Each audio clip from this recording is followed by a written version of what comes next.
Bueno, ahí me ven, ¿se escucha? Sí, doctor, Sí, Sí, perfecto. se ve bien. Sí se escucha. Bueno, perfecto. Yo acá quedo ciego, doy la clase pero quedo ciego, así que si les pido cualquier duda o consulta que tengan, abran el micrófono y me preguntan directamente, ¿bien?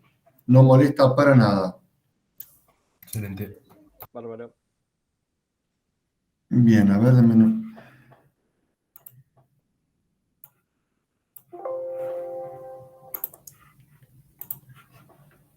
eh, ahí estamos mejor. Bueno, la clase que vamos a ver hoy es de asistencia ventilatoria mecánica, algo que desgraciadamente se puso muy, muy en boca de todos y hasta casi de moda ahora por este tema de COVID, con unas características sumamente especiales, pero bueno, lo que sí vamos a hacer, que nos pareció importante dar una clase básica de asistencia respiratoria mecánica. ¿Qué es? ¿Para qué sirve? De acá no van a salir sabiendo usar un respirador, pero al menos tener idea de qué es. Cuando lo escuchan por ahí, tener idea de qué, de qué se trata, qué modalidades hay, o sea, qué es esto de respirar a un paciente. Bien, vamos a comenzar un poquito con la historia, ¿sí? Ya en 1540 se empezó con algunas ideas de lo que era la respiración artificial. ¿Mm?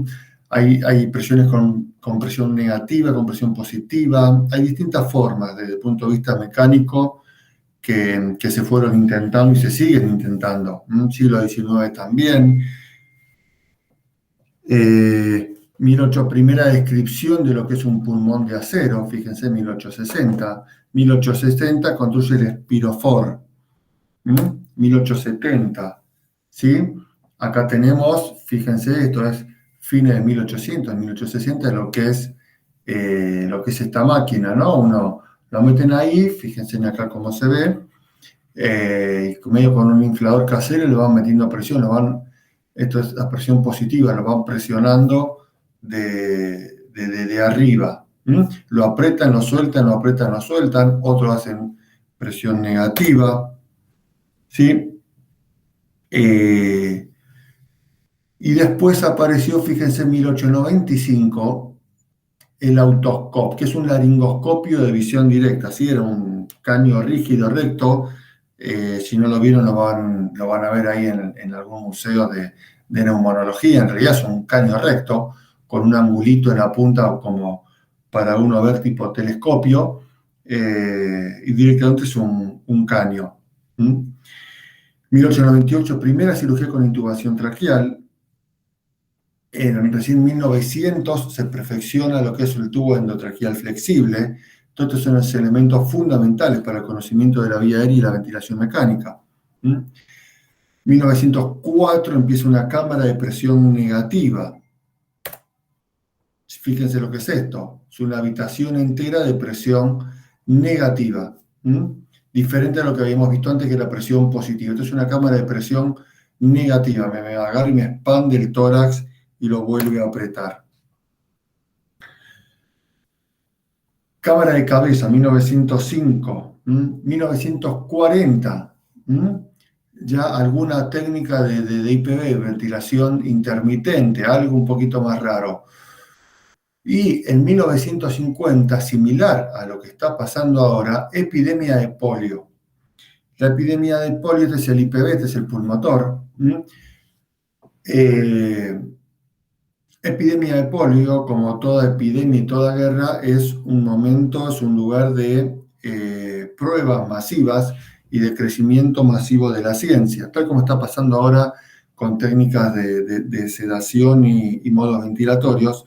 1950, la epidemia de polio, digamos que revolea por el aire lo que es la ventilación mecánica, lo pone totalmente exponencial.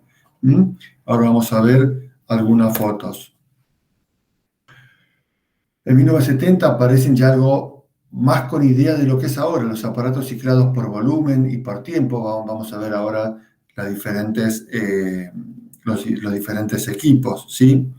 1980, 1890 se incorpora la informática, avance de biofísica, conocimiento de la fisiopatología, mejor, y se empieza a entender lo que es adaptar el respirador al paciente, no el paciente al respirador, sino adaptar el respirador, modo ventilatorio, diferentes cosas desde el punto de vista de la tecnología, desde la ingeniería, que permiten hacer algo un poco más acoplado.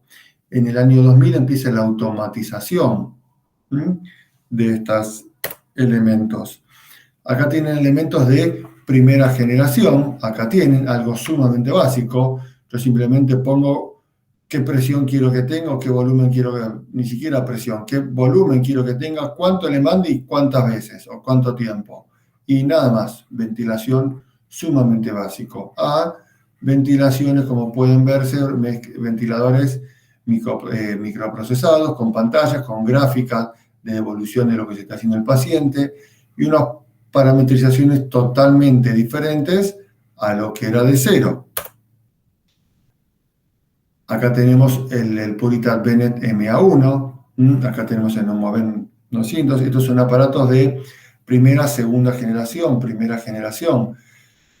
Desgraciadamente, ustedes no, pero nosotros todos hemos estado en algún lugar, en alguna terapia, trabajando con alguno de estos respiradores, que bueno, está bien claro ahora el por qué se llama lavarropas, ¿no? Es este tamaño, con muy pocos parámetros, totalmente mecánico.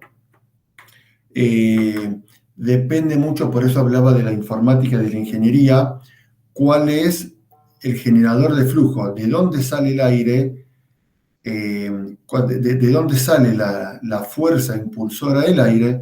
Eso va a permitir diferentes manejos y diferentes parámetros. Ejemplo, acá tenemos fuelle. El aire sale de acá al fuelle. La velocidad del fuelle es muy difícil manejarla, pero si yo acá es muy fácil marcarle al fuelle un volumen. Llega hasta 700, llega hasta 800. Perfecto. Entonces, se llega una frecuencia respiratoria de 10, 12, 14 a un volumen de 600. Y es muy fácil con este fuelle entender cómo yo le puedo dar 600 mililitros. Esto es sumamente fácil de diseñar desde el punto de vista de ingeniería. Y acá tengo un manómetro que me mide la presión de la vía aérea. Totalmente elemental. El primo nuevo de este fue el Neumoven 900, más un respirador de transporte, pero también con algo exactamente igual. Después vino el 7200, que es este dentro de la misma línea. Fíjense que sigue el mismo manómetro que lo fueron dando. Acá empieza un mínimo digital, pero sigue estando en la misma línea tecnológica, algún parámetro más fácil de calibrar, porque no lo calibro a ojo, sino que tengo un relojito digital que me dice al menos más exacto la frecuencia respiratoria que estoy llevando. Segunda generación, acá sí lo tenemos, parece algo mucho más nuevo, pero ahí un Siemens 900, este respirador lo teníamos y para nosotros era un lujo hasta que aparecieron los microprocesados, ¿no? Realmente un ventilador muy versátil, muy interesante, con varios modos ventilatorios. Acá ya podíamos, que ahora después lo vamos a ver, ventilar de varios modos. Podíamos ventilar, esto era solamente por volumen.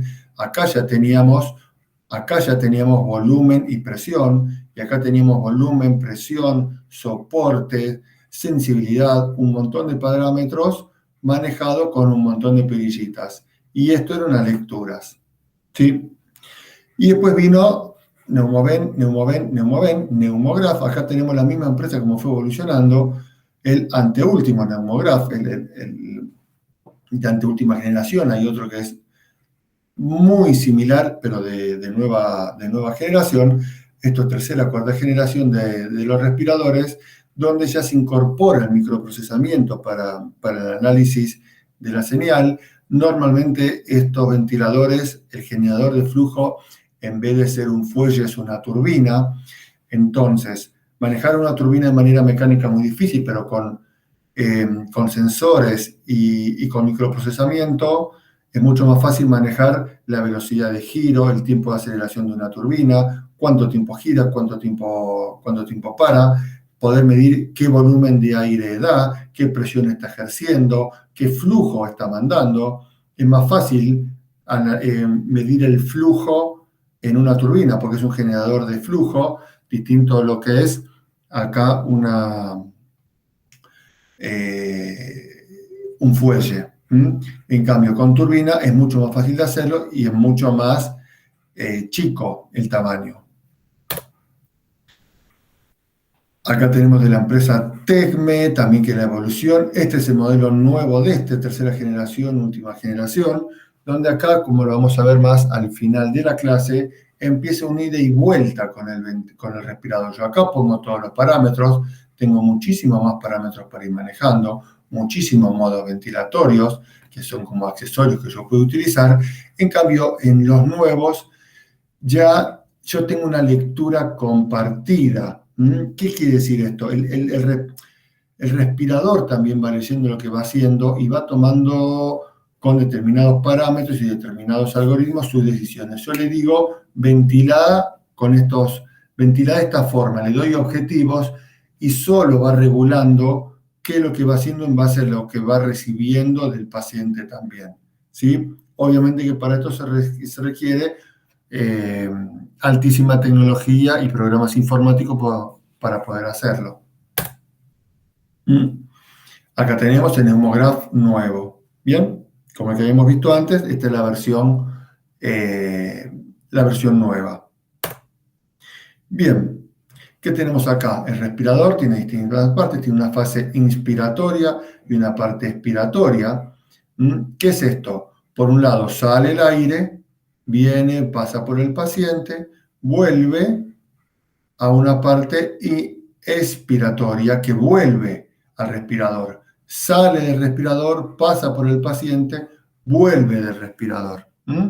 Y según el respirador yo voy poniendo diferentes sensores. A veces los ponen acá, a veces los ponen acá, de los dos lados. Algunos los ponen acá en el tubo en I. ¿Sí? Y acá tenemos dos formas básicas de ventilación que vamos a ver. Una es que se hacen con el mismo respirador, pero ¿cómo adapto esto al paciente? De dos maneras básicas. Una, intubación orotraqueal, que es lo que tiene este paciente, que es lo que todos conocen como el tubo endotraqueal, el tubo flexible, ¿sí? Con lo cual el paciente tiene que estar intubado y con algún grado de sedación para tolerar esto. La otra forma de conexión al paciente, mismo respirador, es mediante una máscara, lo que se llama ventilación no invasiva. Los parámetros son básicamente similares, pero con una máscara que sella, la máscara va sellada para que el aire no pueda fugar, y el paciente necesariamente tiene que estar despierto y lúcido para usar esta máscara. Tiene ventajas y desventajas, obviamente. El paciente tiene que estar lúcido, tiene que estar despierto, tiene que estar colaborador para hacer esto. Si el paciente está lúcido, despierto y colaborador, es mucho más difícil manejar un tubo metido en la garganta y le es más fácil manejar esto. Pero, ojo, porque esto también es algo bastante molesto. Mucho menos que un tubo endotraqueal, pero también es algo molesto. Bien, indicaciones. Ya lo vamos a ver después un poco mejor esas máscaras. Objetivo fisiológico de la ventilación mecánica. No hay indicaciones, precisas, matemáticas, tal parámetro, tal parámetro, tal parámetro. Si bien hay algunos generales que lo vamos a ver, lo que prima es el criterio general, la clínica del paciente. Y la veo desde los aspectos clínicos, semiológicos y de laboratorio. Hay unos objetivos fisiológicos por los cuales yo voy a ventilar a un paciente, por ejemplo, para mantener o manipular el intercambio de gases, mantener una ventilación alveolar o una oxigenación arterial adecuada, mantener un volumen pulmonar, conseguir una adecuada insuflación al final de la expiración, esto es una PIP, mantener los pulmones abiertos en caso de distrés. Los pulmones me refiero a los alvéolos, mantener los alvéolos abiertos porque por algún motivo están cerrados, eso es lo que se llama distrés, ¿sí? Que es tema de otra clase si todavía no la tuvieron. Los alvéolos están o llenos de líquido o están pegados. Entonces, la ventilación mecánica me permite mantener, mediante presión de aire positiva en estos alvéolos, mantenerlos abiertos. Otra, reducir el trabajo respiratorio. Saco, descargo los músculos respiratorios de la circulación. Hago que no trabajen. ¿Para qué hago que no trabajen? Para permitir una cirugía, para poderlos relajar o para bajar el consumo de oxígeno. Tengan en cuenta que el diafragma, la musculatura respiratoria, en un paciente con una neumonía chocado con un gran trabajo respiratorio, puede llegar a requerir el 30% del consumo de oxígeno del organismo. No es algo menor en absoluto, ¿sí? Si yo retiro de la circulación, del consumo circulatorio, el diafragma, tengo un 30% más de consumo de oxígeno para distribuir en otros órganos. Es muchísimo, pero para eso tengo que relajar el diafragma. Para eso tengo que el paciente dejar de respirar, para lo cual lo tengo que hacer yo mediante una máquina, ¿sí? Objetivos clínicos pueden ser una hipoxemia, una acidosis, el esfuerzo respiratorio porque se está agotando, atelectasia, parecido a lo que vimos recién, revertir fatiga de músculo respiratorio porque el paciente se está agotando, permitir la sedación y curarización, como hablamos recién de las cirugías, disminuir el consumo de oxígeno, reducir la PIC, la presión intracerebral, mediante un manejo de la concentración de dióxido de carbono. Esto es un poco más complejo, pero yo tengo que hiperventilar o hipoventilar para cambiar la concentración de dióxido de carbono y eso me cambia los parámetros de vasodilatación o vasoconstricción cerebral, cambiando la perfusión cerebral. En traumas, estabilizar la pared torácica. También un trauma de tórax produce un gran dolor muscular, un hematoma que puede llegar a hacerlo dentro del parénquima pulmonar, dentro de la parrilla costal, fracturas costales, que por dolor y por movilización me impiden que el paciente pueda respirar, no puede mover esa musculatura, o por exceso de dolor, o por un hematoma que pueda llegar a tener. O lo que se llama el boleto costal, que lo van a ver en trauma. Bien. Para eso requiero estabilizar la pared torácica. Un respirador me permite hacer esas cosas. También puedo categorizar al paciente de diferentes maneras, ¿no? Tener diferentes tipos de pacientes. En base a eso son mis objetivos y que voy a buscar. Pacientes hipoxémicos, pacientes hipercápnicos. Ejemplo, un EPOC reagudizado tiene una gran hipercapnia. No necesariamente tiene que estar hipoxémico, pero puede estarlo. Pacientes incapaces de mantener la vía aérea despejada. Por ejemplo, un paciente con un ACV o con un trauma de cráneo que tiene un Glasgow menor a 8, es criterio de intubación porque no puede mantener la vía aérea. Y como dijimos, pacientes en los que es necesario reducir el trabajo respiratorio.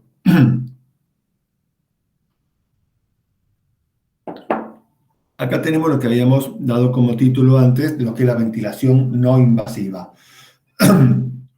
Perdón, hay diferentes accesorios.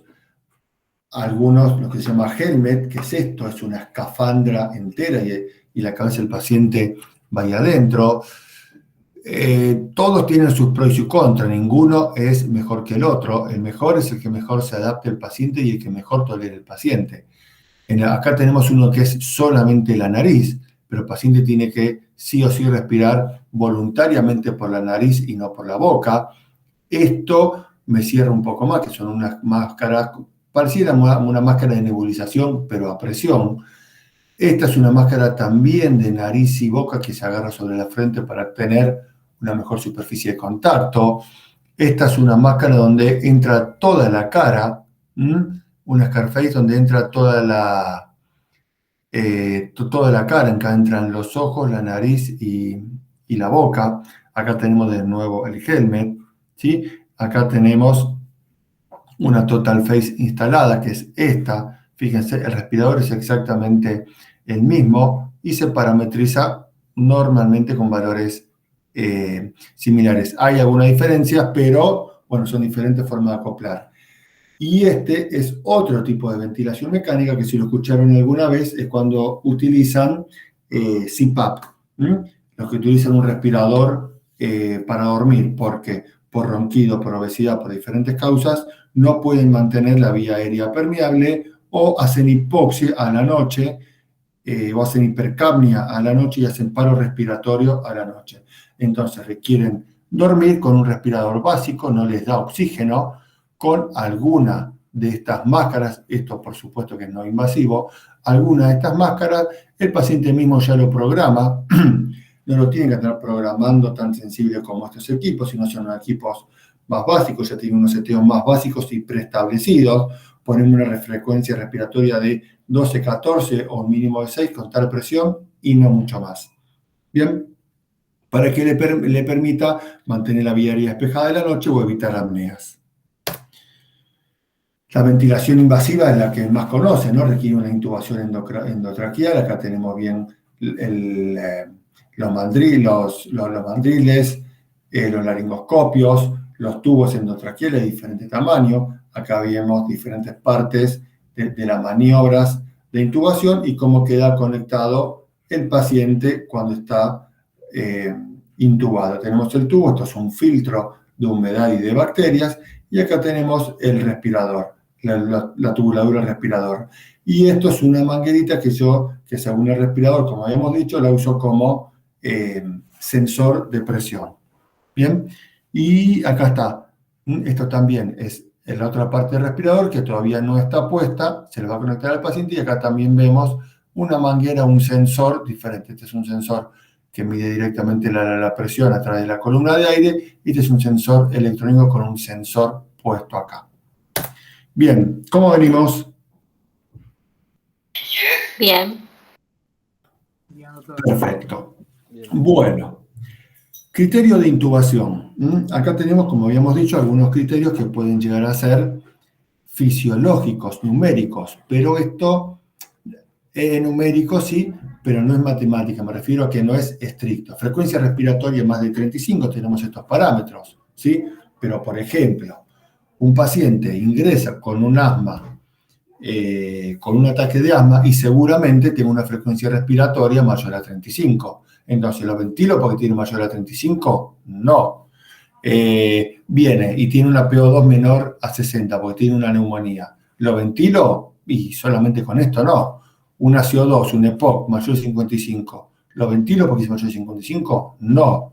Ahora, es un paciente asmático que viene, está con tratamiento hace 2 horas y sigue con una frecuencia respiratoria mayor a 35. Los músculos se están agotando, te va a pedir un poco el sensorio. Epa, es un paciente totalmente diferente. ¿Sí? Le puse máscara de oxígeno, le puse todo tratamiento y sigue hipóxico después de 2 horas, no le puedo bajar la CO2 del paciente, empieza con algún deterioro o algo, bien, tengo un montón de parámetros independientemente del número, sí pueden ser criterios de intubación. Bien, no hace falta que sea mayor a 35, tiene una frecuencia respiratoria de 30, pero el paciente está agotado porque hace 3 horas que está con una respiratoria de 30, también se puede ir agotado y puede ser un criterio de ventilación mecánica. Estos son parámetros generales, no son números estrictos. Bueno, vamos a entrar con la parte más complicada. Esto fue así como una presentación general, la parte más, digamos, entretenida, pero más complicada. Los principios físicos, ¿sí? Y después lo vamos a ir viendo cada uno por separado y después lo vamos a adecuar todos juntos en el respirador. Principio físico básico es el concepto de presión. Presión es fuerza sobre superficie, ¿bien? Y se mide en centímetros de agua o en kilopascales. Normalmente se mide en centímetros de agua. ¿Cómo mide la presión? Con un manómetro. Acá tenemos una curva, ¿no? ¿Cómo leo la presión en un respirador? En una curva de presión, tiempo. Normalmente tenemos curvas basadas en un parámetro de tiempo, hay algunas combinadas como presión-volumen, pero vamos a ver una curva de presión en el tiempo. El tiempo se mide en segundos y la presión en centímetros de agua. Bien, acá esta curva de presión me permite ya identificar algunos datos, que yo esto lo voy a tener en el respirador y voy a ir teniendo esa lectura al paciente. La presión más alta es la presión pico. Esta es fácil de definir porque es la presión máxima en la vía aérea, pico. Acá tengo una presión, fíjense que se hace como horizontal, cae. Esta presión se llama presión plató o presión meseta. Y después tengo esta presión, fíjense que no llega a cero, que se llama PIB. ¿Qué es esto? Acá hay algo que no les dije. La parte ascendente de la curva de presión, esto es la fase inspiratoria. Acá está en reposo, inspiración, se mantiene, esto es algo artificial, estoy manteniendo la inspiración, queda con el aire adentro, y esta parte descendente, esta es la parte expiratoria, esta es la fase de expiración. Y esto es PIP, presión expiratoria al final de la expiración. Cuando habíamos dicho que podíamos mantener una presión, un volumen de aire que mantenía abiertos los alvéolos, bueno, si los alvéolos están, yo los mantengo abiertos porque les pongo aire y los mantengo a cierta presión, no tengo presión cero. Estoy manteniendo una cierta presión que mantiene abiertos estos alvéolos. Esa presión es esta. Esta es la presión que yo voy a mantener en esos alvéolos al final de la expiración. Fíjense que ya terminó el ciclo respiratorio, terminó la expiración y quedo con esta presión. Si yo no le pongo, esto PIP, yo se lo calibro al respirador y le pongo, mantener una PIP de 5, de 10, la que sea. Acá tenemos de 10, 20, 30, 10. Yo le puedo poner normalmente de 3, 5, 10 para tratar alguna patología. O sin PIP. Si yo lo dejo sin PIP, por supuesto que esta curva va a llegar a 0. Bien, ya lo vamos a ir viendo un poquito más en detalle. Flujo. Flujo es el movimiento de un fluido ante un gradiente de presión. ¿Sí? Es una medida de velocidad. Se mide en litros por minuto o litros por segundo. Y se mide por un neumocatógrafo. ¿Bien? Es una medida de velocidad. ¿Qué velocidad entra el aire? ¿Litros por minuto o segundo? Y acá tenemos también curvas de flujo. Flujo, flujo se escribe así, B corta con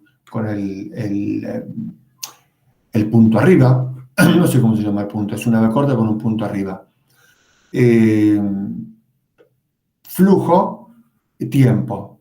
La curva de flujo, la velocidad en la que entra el aire, yo la puedo variar y puedo hacer, ustedes imagínense, que el flujo entre a una velocidad constante, como es esto. Vamos a leerle mejor esta curva. Por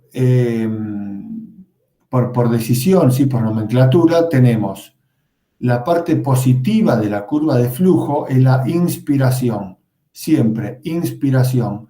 Y la parte negativa de la curva de flujo, este es el 0, siempre, la parte negativa de la curva de flujo es la fase expiratoria, expiratoria, expiratoria.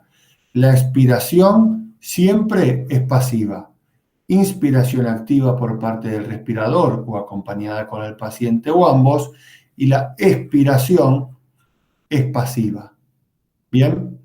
Entonces, acá tenemos 3 formas distintas de flujo, 3 formas diferentes en las que entra el aire. Esto es una curva de velocidad, flujo. Acá el aire entra siempre a la misma velocidad, siempre igual. Acá el aire es una curva ascendente. ¿Qué quiere decir? Que el aire va entrando de a poco y después va acelerando la velocidad. Y acá es una parte descendente. ¿Qué quiere decir? Que el aire entra rápido y después va bajando su velocidad a medida que entra. ¿Soy claro? ¿Y qué tenemos acá? Como parte de la curva de flujo. Comienzo la respiración, acá está entrando el aire, cambia, por eso pasa de una parte positiva a una parte negativa, deja de inspirar, comienza la expiración. Deja de inspirar, comienza la expiración. Deja de inspirar, acá hay una pausa, ¿sí? Esto es una pausa en la velocidad de ingreso de aire. ¿Qué quiere decir? Que no ingresó más aire. ¿Qué hizo acá? Tomó aire, digamos. El respirador le manda aire o el paciente inspira. Bien, retengo el aire, expiro. Inspiro, retengo, expiro. Esto está programado en el respirador, no es fisiológico, el paciente no hace esto.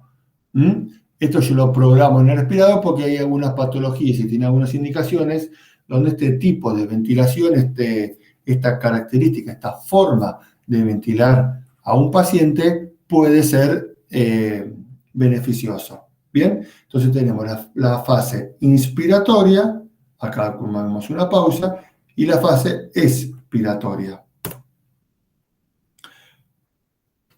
El otro de los conceptos es el concepto de volumen, es una medida de capacidad que normalmente se expresa en litros o mililitros, que es la capacidad, es la cantidad de gas que el respirador suministra al paciente. ¿Bien? Entonces, ¿cuánto aire le doy a un paciente? Y bueno, eso se llama lo que se llama ventilación protectora y volúmenes protectores. Se intenta ventilar con la menor cantidad de volumen posible, porque la sobredistensión pulmonar o la gran cantidad de volúmenes en los pulmones es perjudicial, ¿sí? Básicamente es proinflamatorio. La distensión y de redistensión, distensión, colapso del pulmón y la sobredistensión, estiramiento del pulmón es proinflamatorio. Entonces, ¿cómo ventilo un paciente? ¿Cuánto le pongo? Con pulmones sanos, calculo más o menos 8 mililitros kilo, ¿sí? Y en pulmones con algún grado de lesión, menos volumen. Voy a estar entre 6 a 8, 7, 5 mililitros kilo. ¿Bien? Entonces, para un paciente de 100 kilos, le voy a poner 800 mililitros. ¿Bien? 600 mililitros para un paciente de 100 kilos. ¿Estamos? Sí. Esta es la tercera curva de las tres principales. Ya vimos presión, vimos flujo, nos falta ver volumen. Es una curva fácil. Volumen, tiempo. Volumen, tiempo, que se mide en litros o mililitros. Obviamente, la parte ascendente de la curva aumenta el volumen, inspira. La parte descendente de la curva baja el volumen en la parte de expiración. ¿Bien? Esto nos lleva a otro concepto, mirando acá. ¿Cuál es el volumen inspirado? ¿Cuál es el volumen expirado? ¿Y cuál es el tiempo inspiratorio y el tiempo expiratorio del paciente? Acá tenemos, este es el volumen inspirado y este es el volumen expirado.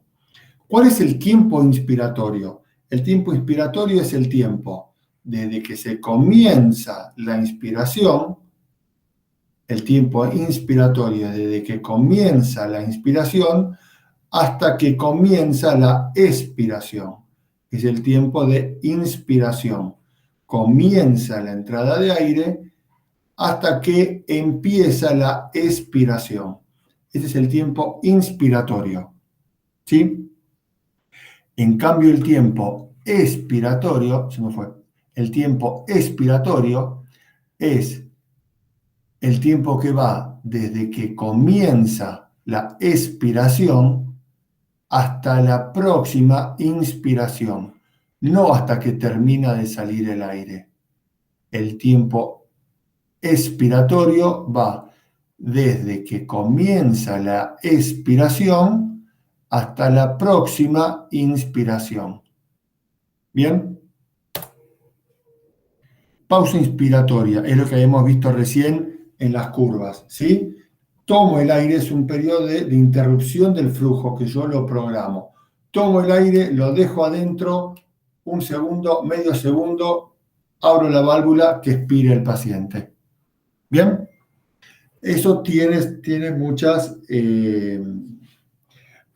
no es fisiológico, el paciente tiene que tener a un grado mayor de sedación, tiene que estar más dormido porque no es muy tolerable, pero permite una mejor distribución, permite bajar las presiones, permite una mejor distribución del aire y que pueda llegar a lugares que no estaban ventilados. Y como dice acá, algunos cálculos de, como habíamos visto en la curva de presión meseta. Si yo no tengo una pausa inspiratoria, no puedo medir la presión meseta. Y ahora vamos a ver para qué me sirve. Bien. Acá tenemos una curva presión. Presión, tiempo. Teníamos la presión pico, la PIP y la plató. ¿Qué es esto? Plató o meseta. Es la presión que tengo durante una pausa inspiratoria. ¿Sí? ¿Y qué es esto? Cada presión me representa, directa o indirectamente, determinada parte de la vía aérea. ¿Sí? La presión pico, ¿de quién depende? La presión pico depende de la gran vía aérea, de la tráquea, de los bronquiofuentes, ¿sí? Y de toda la parte de laringe. De eso es la presión pico. Si yo tengo una obstrucción traqueal, voy a tener un aumento de la presión pico, ¿sí? En cambio, la plató, como la plató es la presión que yo tengo durante una pausa inspiratoria, me mide la presión en el alvéolo. ¿Cómo mido la presión en el alvéolo? ¿Qué es esto? Bueno, esto es por mecánica de los gases. ¿Qué es lo que yo hago? El gas se distribuye uniformemente, a diferencia de un líquido, el gas se distribuye uniformemente en todo el volumen que ocupa, ¿sí? Y distribuye no solamente el gas, sino la presión del gas dentro de un recipiente es uniforme, la misma presión en todo ese recipiente. ¿Bien? Entonces, imagínense el paciente con el tubo puesto, inspiro, mando aire, una vez que terminó de entrar el aire, cierro las válvulas, hago una pausa inspiratoria, deja de haber flujo. Al dejar de haber flujo, el gas se distribuye en toda la vía aérea y la presión en todo ese trayecto es similar.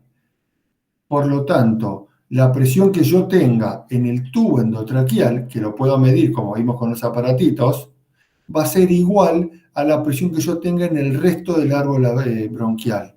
Por lo tanto, la presión en el tubo endotraqueal va a ser la misma presión que yo tenga en el alvéolo. ¿Soy claro?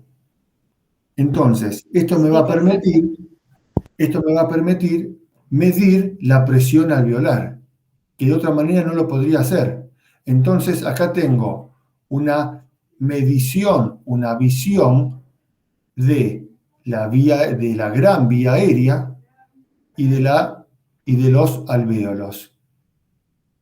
¿Bien? Un asma. ¿Qué es lo que presenta un asma?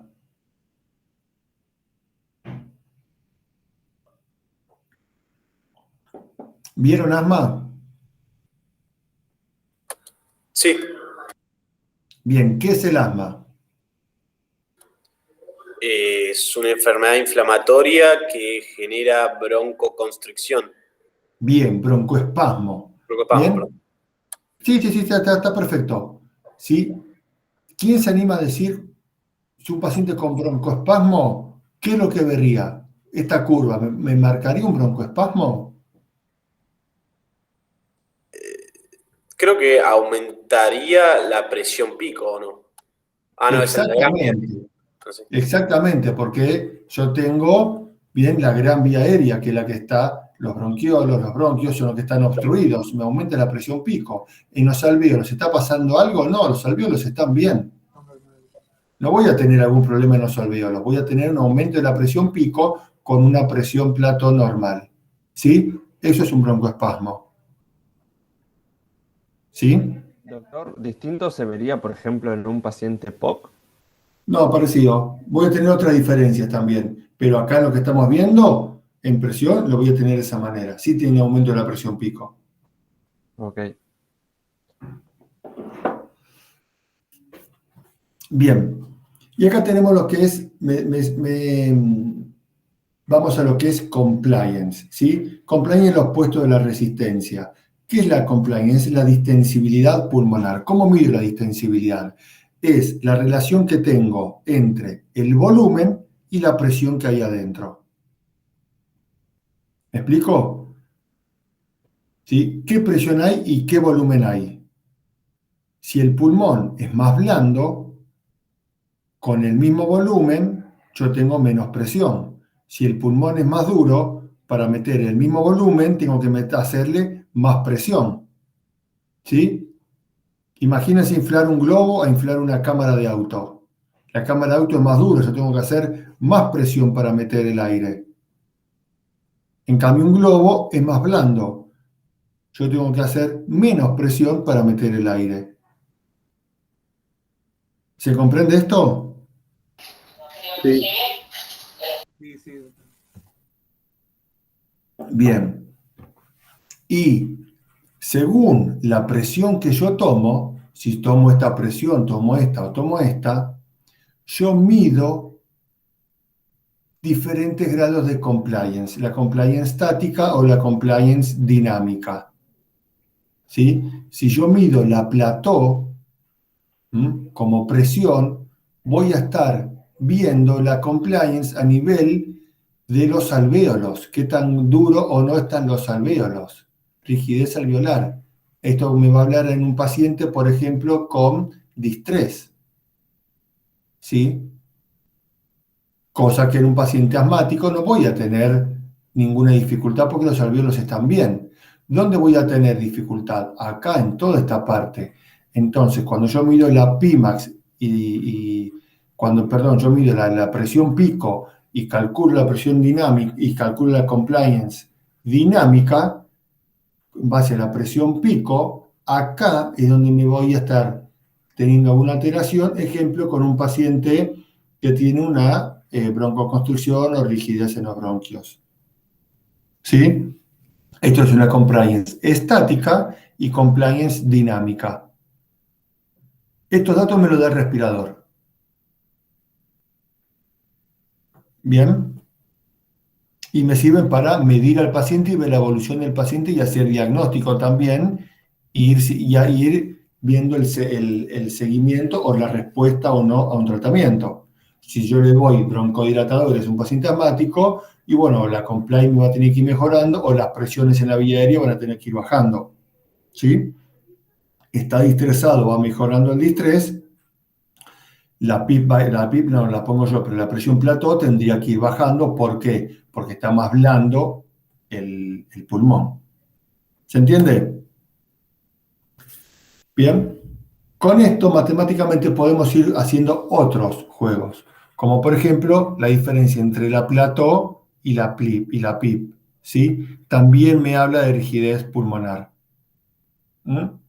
Esta diferencia de volumen time y compliance, ¿sí? También son diferentes formas de ver la rigidez pulmonar mediante las mismas curvas, o no necesariamente la curva, no el valor que yo estoy midiendo. Muy bien, ¿qué tenemos acá? Una curva de presión y una curva de flujo, ¿sí? En la curva de presión tenemos lo que habíamos dicho, las distintas etapas en las curvas, ¿no? Y acá ya tenemos dos asociadas. La curva de presión pico, presión plató, PIP. Tiempo inspiratorio, que dijimos que va desde el comienzo de la inspiración hasta el final, hasta el comienzo de la expiración. La expiración negativa y sigue. Y el tiempo expiratorio es desde el comienzo de la expiración hasta el inicio de la nueva inspiración. ¿Sí? Y acá tenemos, como se ve, una pausa inspiratoria. Acá se mantiene el mismo aire, se mantiene la misma presión, expiro. Paralelo a esto tenemos la curva de flujo, al mismo tiempo, las dos lecturas al mismo tiempo. ¿Sí? Tenemos, entra el aire, una curva de flujo, está entrando el aire de una manera constante, aumenta la presión en la vía aérea porque está entrando el aire. Bien, deja de entrar el aire, acá no hay aire, ¿qué es? La pausa inspiratoria. ¿Comenzó a salir el aire? No, no tengo curva de flujo, ¿sí? Está en cero, acá el aire no se está moviendo. Pausa inspiratoria. No se está moviendo, pero está adentro, no salió. Por eso que me genera presión y está en la plató. Una vez que abro la válvula expiratoria, sale el aire. Abro la válvula expiratoria, sale el aire. Y me crea acá la salida de aire. Bien, la curva de flujo expiratorio que dijimos que por convención era negativa. ¿Estamos? Sí, doctor. Bien, algo que no dijimos acá para entender un poquito mejor, de hecho, yo lo dije varias veces, pero no lo expliqué. Cuando dijimos en el respirador, la parte, vamos a ir para atrás. Cuando mostramos un respirador. Me fui demasiado.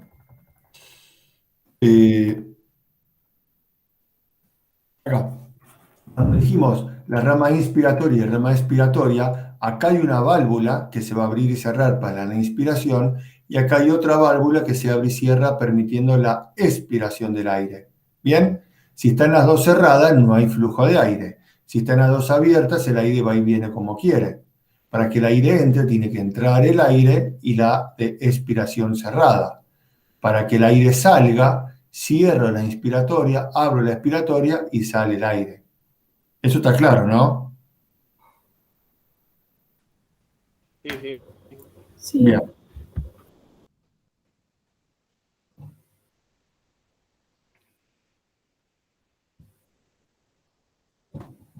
Bueno, ¿qué es esto?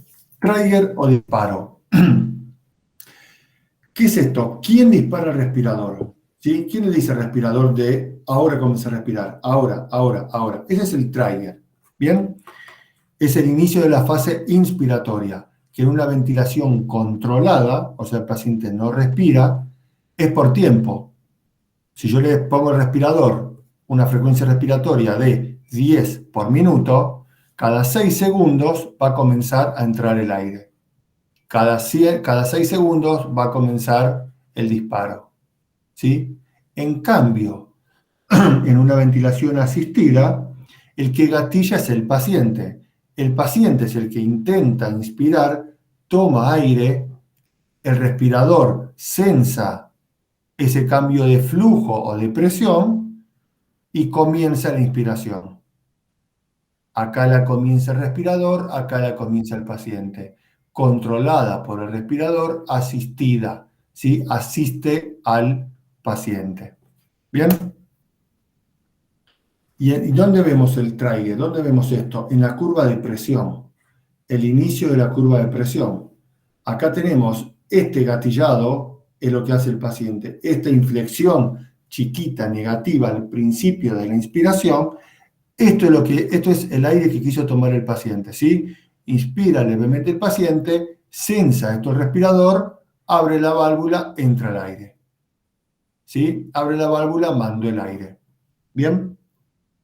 En cambio, en esta comenzó la respiración, pero no hubo ningún gatillado especial. Esto es una respiración controlada. Acá el paciente no respiró, acá gatilló el respirador, acá el paciente respiró y el respirador lo asistió. Este paciente está en apnea, este paciente está respirando él. ¿Se entiende?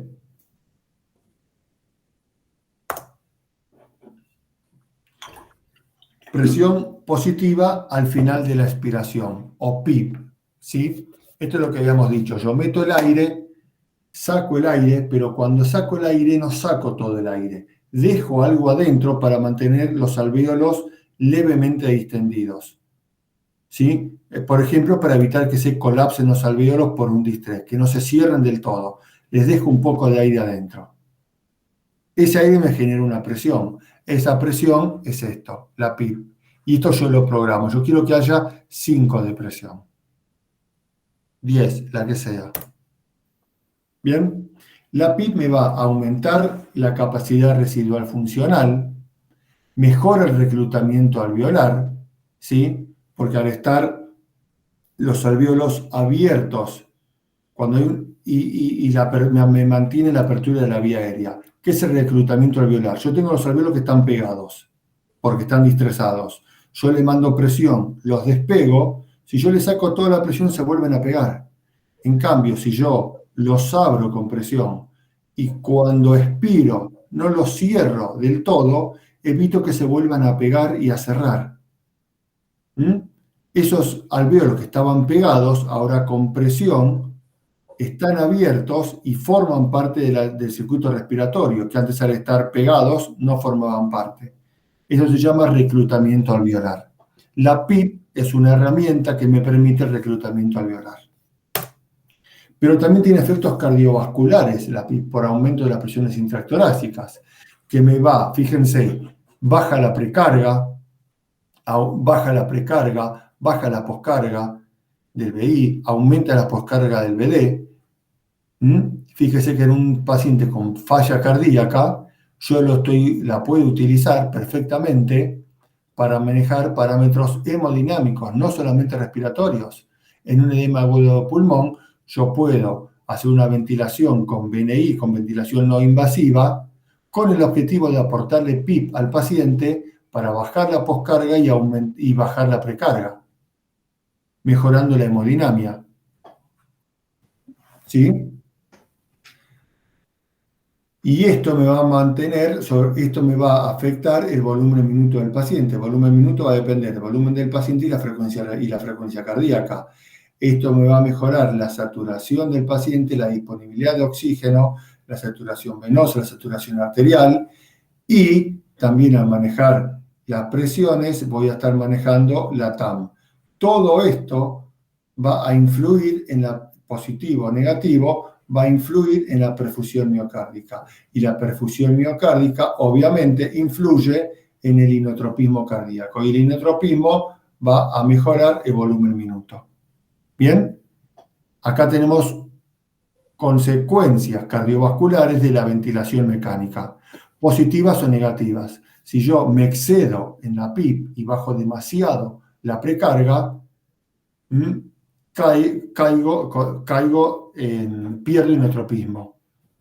Si el paciente está en falla cardíaca y yo le mejoro la precarga, bajando la precarga, mejoro el inotropismo, mejoro la saturación del paciente, mejoro el volumen minuto. ¿Está claro? En un paciente con shock cardiogénico, por ejemplo, la ventilación mecánica va a aportar muchísimos elementos en todos estos parámetros. ¿Se entiende esto? Sí, sí. Sí. Bueno, es un poquito más difícil. Curva presión-volumen. Esta no está en tiempo. Esto es una curva de presión-volumen. ¿Bien? Entra volumen y va generando presión. Entra volumen y va viendo en el tiempo acá en la presión cómo va aumentando la presión a medida que entra volumen.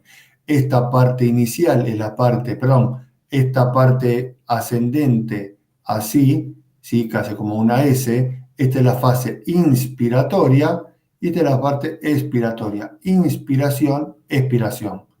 ¿Bien? Y esta curva tiene esta forma de S donde yo debería ir intentando evitar. Aquí me está hablando de la parte inicial donde yo recluto alvéolos, abro alvéolos, y acá me está diciendo que por más que yo llego a un punto donde simplemente si le quiero meter más volumen, le voy metiendo un poco más volumen, pero aumento mucho la presión. ¿Qué quiere decir esto? Que ya comienzo una sobredistensión pulmonar. Por más que le meta volumen, le quiera meter más, ya no entra. Lo único que estoy haciendo es aumentando la presión. Perfecto. Entonces, acá hay distintas formas de también ver si el volumen que le estoy poniendo al paciente es bien tolerado por el paciente o, por X patología que tenga, estoy provocando sobredistensión pulmonar y le produzco lesión. Así que independientemente que yo lo haya programado normalmente con 8 mililitros kilos, si me produce esta parte así en S, principalmente esta parte superior, estos 8 mililitros kilos son demasiados para el paciente y lo estoy sobredistendiendo.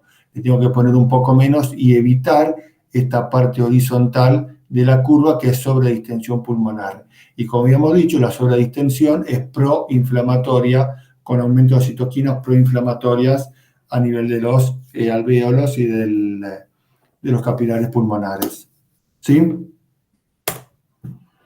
Bueno, hasta ahora tuvimos todas estas herramientas. Vamos a hablar de lo que son los modos ventilatorios. ¿Cómo programo el respirador? Hay distintos modos ventilatorios, hay distintas variables. No vamos a entrar en todo esto porque la verdad que es muy complejo, ¿sí? Pero yo tengo que definir el trigger, cuál es el límite, o sea, hasta dónde que pongo, y cuál es el ciclado. ¿Qué es el ciclado? Lo que pasa de inspiración a expiración. El pase de inspiración a expiración se llama ciclado. Cicla, pasa de inspiración a expiración, eso se llama ciclado. ¿Bien? Todo esto lo puede hacer el paciente la máquina, uno la máquina, el otro paciente, toda la máquina, todo el paciente.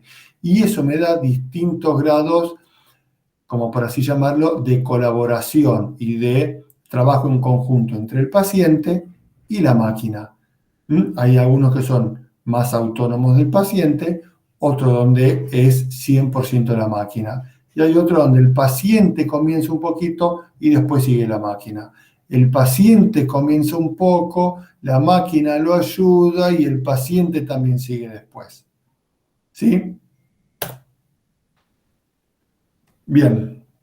Ventilación. ¿Asistido o controlada? Por lo que habíamos visto, acuérdense cuando vimos trigger, que sea asistida o que sea controlada depende del grado de sedación del paciente. Para que sea asistida tiene que gatillar el paciente, tiene que tener algún grado de respuesta respiratoria. Y para que sea controlada, el paciente tiene que estar sedado, no respirar, para que solamente la máquina sea el que haga las respiraciones. ¿Bien?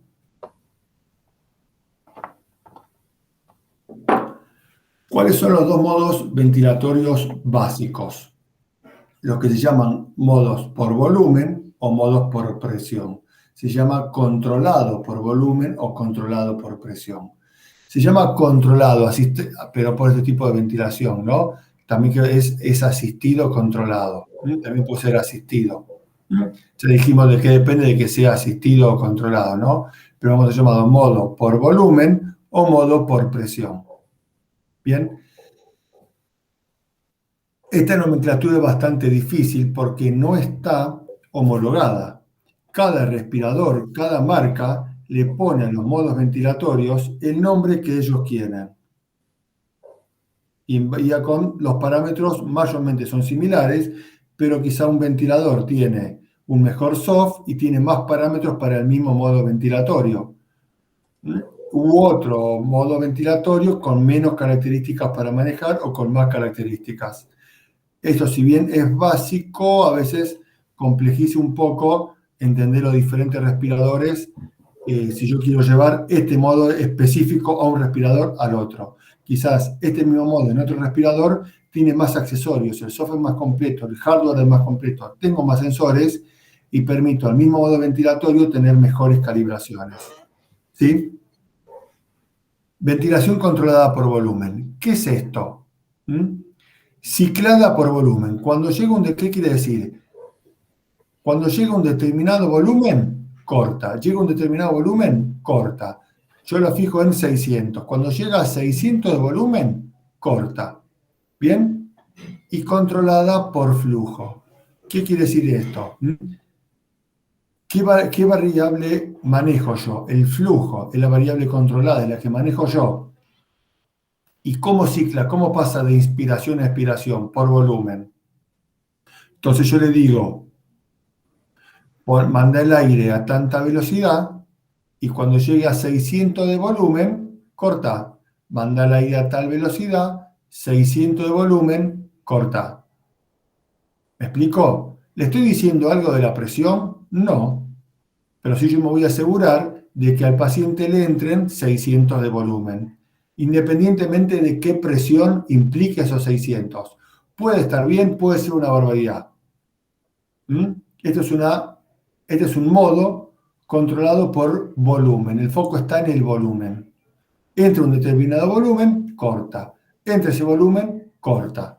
¿Cómo regulo ese volumen? Mediante seteo el volumen y controlo por flujo. El flujo, yo voy a decir qué flujo, qué velocidad quiero tener, con qué velocidad quiero que entre. Yo fijo la velocidad. ¿Se comprendió? ¿Fui claro? Sí, sí. Bien. Por otro lado, acá dijimos que no tenemos ningún control sobre el volumen. Por otro lado, tenemos otro modo que es controlado por presión. Acá sí, yo tengo control sobre la presión. ¿Sí? ¿Y qué es? Controlo por presión y ciclo por tiempo. ¿Qué quiere decir controlo por presión y ciclo por tiempo? Metele una determinada presión en la vía aérea durante un determinado tiempo. Ese tiempo me va a ser el que cicle. Si yo le pongo un segundo, esta presión que yo seteé, ponele 20 de presión, 12 de presión, durante un segundo. Entonces, durante un segundo va a mantener una presión de 12, o la que yo le ponga, en la vía aérea. Y después de eso corta. ¿Qué quiere decir corta? Expira, cicla. ¿Se entiende la diferencia? ¿Y esto qué volumen me va a dar? No sé, va a depender de la compliance del pulmón. El grado de rigidez del pulmón va a ser que entre más o menos aire. No tengo control sobre el volumen, tengo un control estricto sobre la presión. En cambio, en un modo de volumen, yo tengo un control estricto sobre el volumen. No tengo manejo de la presión. Y en el de presión, yo no tengo manejo de volumen y muy estricto en la presión. ¿Se entiende? Sí, sí. Bien, no es un modo mejor que el otro, son diferentes herramientas. ¿Sí? A un paciente me puede convenir, o un paciente puede tolerar mejor un modo, y otro paciente por determinada patología me puede convenir o tolerar mejor otro modo respiratorio. Quizás en un momento el paciente tolera mejor un modo y en otro momento tolera mejor otro modo. Cuando está despierto, cuando está dormido el paciente, en un modo se adapta muy bien, pero cuando el paciente se empieza a despertar y empieza a querer respirar él también, ya ese modo no le sirve tanto, no se adapta muy bien y tengo que usar otro modo. Tengo que cambiar la herramienta con la que lo estoy acompañando el paciente. ¿Bien? Y la ventilación, después tenemos estos dos modos que son de ventilación espontánea. Que estos 2-3 modos, estos son los más difíciles de interpretar con un respirador o con otro, ¿no?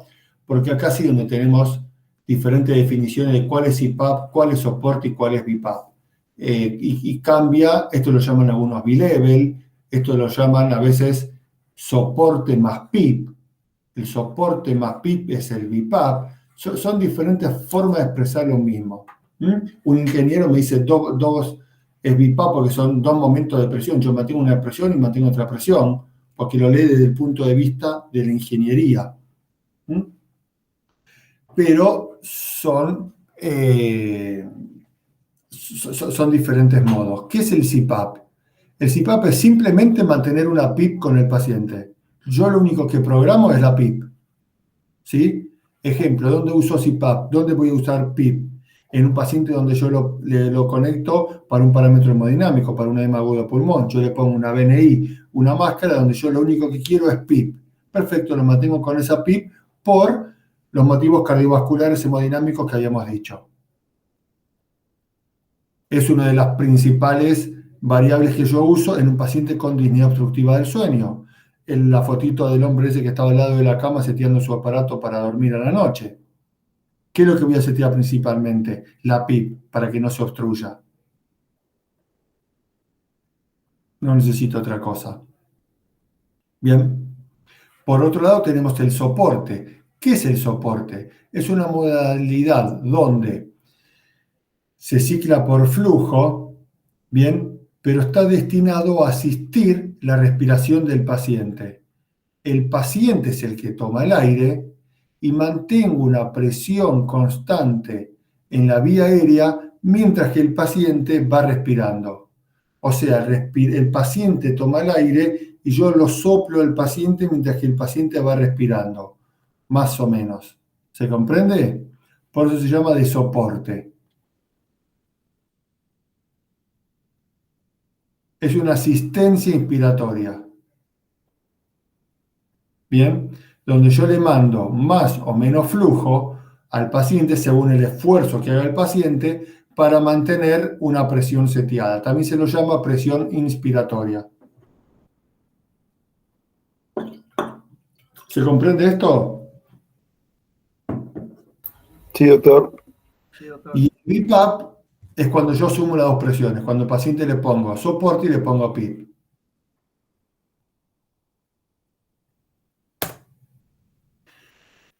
Esta ventilación soporte es una ventilación de ayuda, por lo tanto, ¿me va a servir en un paciente totalmente dormido? No. Es un modo donde yo voy a usar cuando el paciente está colaborando, está interactuando. ya sea al comienzo, ejemplo, un paciente con una neumonía que no lo terminé de dormir, lo mantengo despierto, pero lo ayudo. En una ventilación BNI es fundamental, porque el paciente está despierto.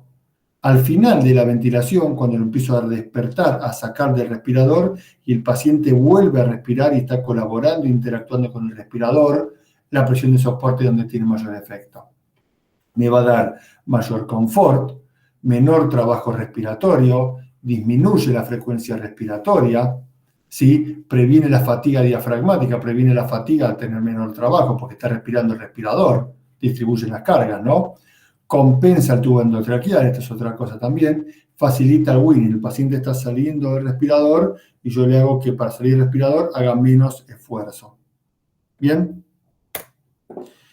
Bueno. Curva presión, curva volumen. Volumen y presión. ¿Bien? Perdón. Las tres curvas en volumen control y en presión control. Fíjense acá que tengo la curva de presión, la curva de volumen y la curva de flujo. Y acá en modo presión y en modo volumen. Volumen control, presión control. Fíjense la curva de presión, acá el volumen es fijo, la curva de presión va subiendo. Y acá tengo un volumen constante. Un flujo constante, perdón, flujo controlado en volumen. En cambio, en presión controlo la presión, tengo una presión controlada, siempre la misma. El volumen, fíjese cómo varía, yo no tengo control sobre el volumen, ¿sí? Y cicla por tiempo, llega un punto y cae, llega un punto y cae la presión. Ciclada por tiempo, controlada por presión. ¿Sí? Y el flujo no es constante para nada, depende de la compliance pulmonar. ¿Sí? Acá tengo la foto de un respirador, la curva de presión, la curva de flujo y la curva de volumen. Un ventilador viejito, ¿sí? Fíjense la curva cuadrada, la fase expiratoria, la inspiratoria. Y acá miren la curva de presión, como la veo.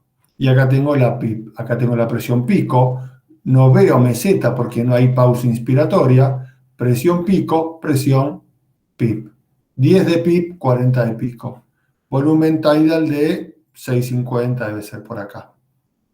Bien. Acá tengo el mismo respirador, pero en vez de en volumen, como lo tenía acá, lo tengo en presión control. ¿Sí? Fíjense, tac, la presión, cómo se marca. Sí, o flujo también puede ser un volumen diferente. No nos compliquemos. Sí, perdón, está descendente la presión. Esto es con flujo, volumen control, pero con otro tipo de onda de flujo. En vez de ser cuadrada como la anterior, es una onda desacelerada constante de flujo. ¿Sí? Acá yo tengo en presión control. Tengo un determinado tiempo la presión, ¿sí? Y cae. Tiempo la presión y cae. Tengo la presión y cae. ¿Sí? Acá la fase inspiratoria y la expiratoria, expiratoria, expiratoria, que es la negativa. ¿Bien? ¿Y acá qué pasó de esta respiración, la cuarta y la quinta? Cambié el tiempo inspiratoria. Acuérdense que yo ciclaba por tiempo. Acá le puse un segundo y acá, o menos, acá le habrá puesto 0,25 y acá se habrá puesto 0,5 o un segundo de tiempo. ¿Bien? ¿Y qué consecuencia me trae aumentar el tiempo inspiratorio? ¿Quién me puede decir? ¿Cuál es el principal cambio que trajo aumentar el tiempo inspiratorio al paciente?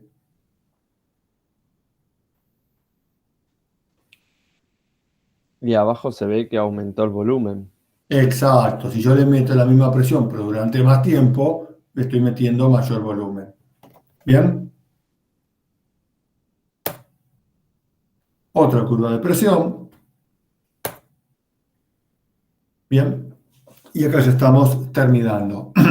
Los modos nuevos de ventilación mecánica, antes se llamaban duales y ahora ya hay modos neurales. El modo dual es un modo en el que el respirador va tomando ciertas decisiones también. Por ejemplo, en nombre más claro, respiración controlada por presión con volumen asegurado. Me explico, no pierdo total control del volumen, sino que yo le digo, mantén esta presión, pero cuando el respirador ve que el volumen que yo le fijé como parámetro no está llegando, me cambia el tiempo inspiratorio para mantener un poco más, un poco menos, para que llegue ese volumen y asegurarme ese mínimo de volumen. ¿Me explico? Como un ejemplo. Es un modo dual. Le pongo un parámetro, pero el respirador también me controla algún otro parámetro. Ejemplo, un modo mucho más avanzado, donde yo seteo el trabajo respiratorio. Le pongo el trabajo respiratorio, es algo que se puede medir en base a las presiones y los volúmenes y la fase inspiratoria de los pacientes. Yo le digo, quiero que este paciente, le doy determinados parámetros, tal FiO2, tanto peso, tantos kilos tiene el paciente, manteneme un trabajo respiratorio de tanto, nada más. Y el respirador solo va calibrando la presión, va calibrando el soporte, para que el paciente vaya respirando con los parámetros que yo le dije, sin que haga más del esfuerzo programado. Bien. Lo último en ventilación mecánica, que yo no lo tengo acá, son los modos neurales, donde yo me fijo el estímulo respiratorio, pero a nivel central. No al nivel respiratorio de la presión en vía aérea, sino que me voy antes, que es la P01. Lo miro a nivel del diafragma. Cuando el diafragma, con una sonda esofágica, empieza a hacer un poco de presión negativa, empieza un poquito el diafragma, esos niveles yo los puedo censar y gatillo mucho antes el esfuerzo inspiratorio y la intención y el trigger del paciente. Entonces yo en base a eso puedo manejar y acoplar mucho mejor el respirador. ¿Sí? Bien. Teniendo todo esto, última, a ver si la tenemos. Última. Viendo todo esto, vamos a mirar este respirador ahora. ¿Sí? Lo primero que habíamos visto que no entendíamos nada. Acá volvemos a mirar el respirador y tratamos de entender qué estamos viendo, ¿sí? Fíjense, en modo respiratorio, que en alguno acá lo debería decir, normalmente lo dicen acá arriba, ¿sí? Adulto, volumen, control. Bien, este es el modo ventilatorio. Adulto, volumen, control.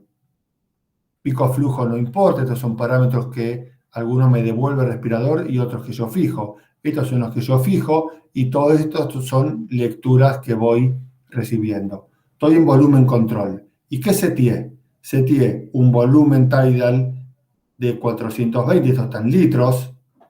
Puedo fijar el tiempo, la relación IE, tiempo de inspiración-expiración, el flujo. ¿Se acuerdan que yo ponía la frecuencia respiratoria es esto? Quiero una frecuencia de 14. Acá no fijé el flujo lo pude, es otra forma de fijar el flujo es con el tiempo inspiratorio y la relación IE. Pero esto para ustedes, tradúcanlo como flujo. Seteé el volumen tidal, como dijimos, la frecuencia respiratoria de 14, le puse una PIP de 5. ¿Bien? Y un oxígeno del 45%, la FiO2. ¿Sí?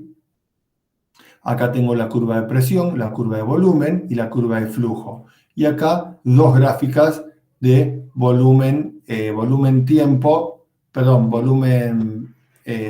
presión-volumen y acá de flujo-volumen. Dos gráficas, todo esto simultáneo. Y me separa la inspiración en verde y la expiración en rojo. ¿Sí? Y acá tengo las gráficas, voy viendo los valores y a su vez el respirador me los va dando. Tengo una presión pico de 21, es esta que está acá. ¿Ven? La curva de presión es esta. ¿Pico de cuánto? 21. Ya me lo devuelve. Una presión min, esta es una presión media, no la vimos, no importa. Plató. ¿Tengo plató acá? No, no tengo pausa inspiratoria. Por lo tanto, no tengo plató, no lo estoy leyendo. ¿Qué PIP tengo? De 5.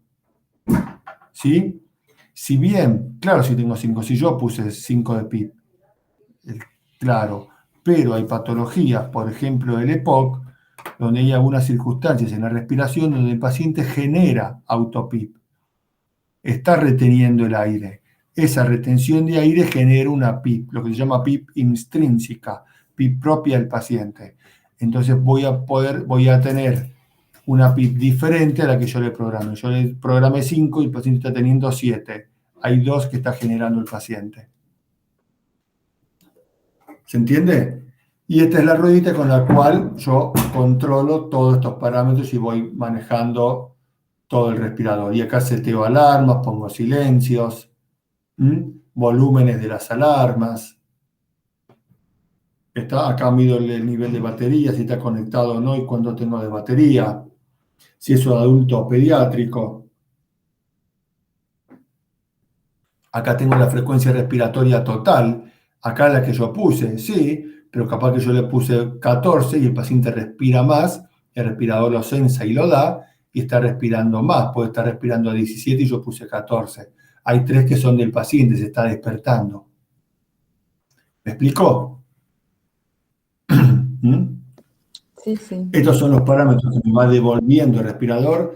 Estos que tengo acá abajo son alarmas. ¿Sí? Acá tiene una alarma de límite inferior y límite superior, está arriba de 30. Y después, según el respirador, yo le puedo decir qué quiero que haga ante esa alarma. Ejemplo, yo le puedo poner una alarma de presión que suene y simplemente me tiro una chicharra. O en algunos yo le puedo poner que ante una determinada presión, yo le pongo una presión máxima y le pongo una segunda nivel de presión o a este nivel de presión, no permito que esta presión pase. Y si llega a esa presión, abre la válvula expiratoria y el paciente expira. Como una medida de seguridad ante una alarma de presión. ¿Me explico? No debería llegar, porque el paciente debería andar en 20. Pero si pasa algo que el paciente se va a 45, yo en 40, para evitar que el paciente reviente a 45, en 40 le puse una alarma y este respirador lo que hace es que en 40, ¡pum!, abre la válvula de presión, abre la válvula expiratoria, sale el aire y evita que el paciente haga ese pico de presión accidental que pudo haber tenido. ¿Soy claro? Sí, doctor. Bueno, 1h15 de clase, no se pueden quejar. ¿Dudas? Todas.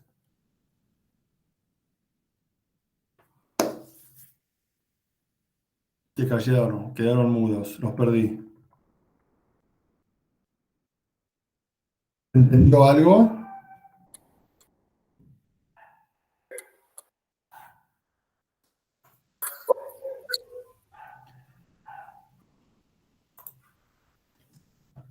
Volvimos. ¿Dudas, preguntas?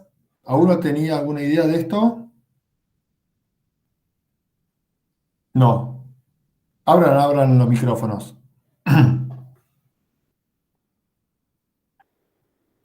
¿Se entendió algo? Sí, sí, doctor, se entendió. Ahora Se entendió. Es complejo, pero se entendió. Ayer el doctor de esa nos decía que cuando había que intubar a un paciente, muchos salían corriendo. Ahora entiendo por qué. Claro, ahora vas a correr más rápido. Exactamente, exactamente. A nosotros nos encanta, pero realmente es un tema difícil, es un tema complejo. Hay mucha física metida, hay mucha fisiología, y realmente es muy difícil. Es un tema complejo y sube la tecnología, aumenta la tecnología y aparecen nuevas herramientas. Que a veces uno no sabe si complica o no, porque como que le tiran todo esto nuevo y tengo muchas más herramientas. Bueno, mejor no, porque tengo que aprender ahora cómo uso todas estas herramientas, ¿no? ¿Qué es lo que está pasando? ¿Es difícil? Sí, la verdad que es complejo, pero no queríamos dejar de darle un pantallazo, una presentación, una idea de general de qué se trata. Sin miedo, si vayan a algún hospital, si tienen la oportunidad de acercarse a un respirador, sin miedo, aunque esté apagado, acérquense y mírenlo. Identifiquen las partes que estuvimos viendo, la fase inspiratoria y la expiratoria, vean si encuentran estos parámetros, van a ver seguramente alguna perilla o algo donde va a ir viendo los modos, PSB presión control, PSB soporte, VSB volumen control, que son las cosas que estuvimos viendo. No hace falta que lo sepan manejar, pero lo van a ir, mira, acá están los parámetros, acá leo, mira, acá está la curva. Y si tienen la posibilidad de ver algún encendido conectado a un paciente, a ver más o menos algo van a entender. No le va a parecer chino básico. Al menos hola van a saber decir en idioma respirador. Bueno, esta es la curva de presión, esta es la curva de volumen, tiene una presión pico tal, ¿qué modo es tal? Ahí, bueno, no tengo más idea, pero sé de qué se trata, sé qué quiere decir. Esto en COVID explotó. Todos los pacientes ventilados a una dificultad de ventilación muy, muy severa. Muy severa. No son ventilaciones simples, la de los pacientes con COVID. Son ventilaciones complejas, con modos ventilatorios muy complejos, en pacientes con pulmones realmente muy, muy dañados, donde van surgiendo todos los días nuevas técnicas, nuevas estrategias de ventilar el paciente, porque las que conocíamos antes no sirven y muchas de las cosas que se hacían antes, que no se hacían antes para ventilar a un paciente, ahora se las hacen y de manera impensada. Entonces, todo eso lleva un aprendizaje y bueno, porque es una patología donde produce daños que antes no se veían en esta magnitud y en este tiempo. Los pacientes reaccionaban antes, reaccionaban mejor, no tenían estos valores. Ahora los pacientes vienen con valores increíbles que no mejoran o llevan mucho tiempo en mejorar. Y eso, bueno, va llevando nuevas circunstancias que antes nosotros no conocíamos. Bueno, ¿les sirvió algo, chicos? ¿Sí? Leanlo tranquilo, la idea es que no aprendan a usar un respirador con esta clase, sino que tengan una idea de cuáles son al menos las palabras que se usan. Ahora cuando escuchan PI, ventilación mecánica, soporte, control, compliance, distress, tienen idea al menos a qué se está refiriendo. FIO2. ¿Bien? Bueno. Si no hay más dudas, estamos. Buenísimo, doctor, gracias. Muchas gracias. Muchas gracias. Gracias. Gracias. Muchas gracias. Yo la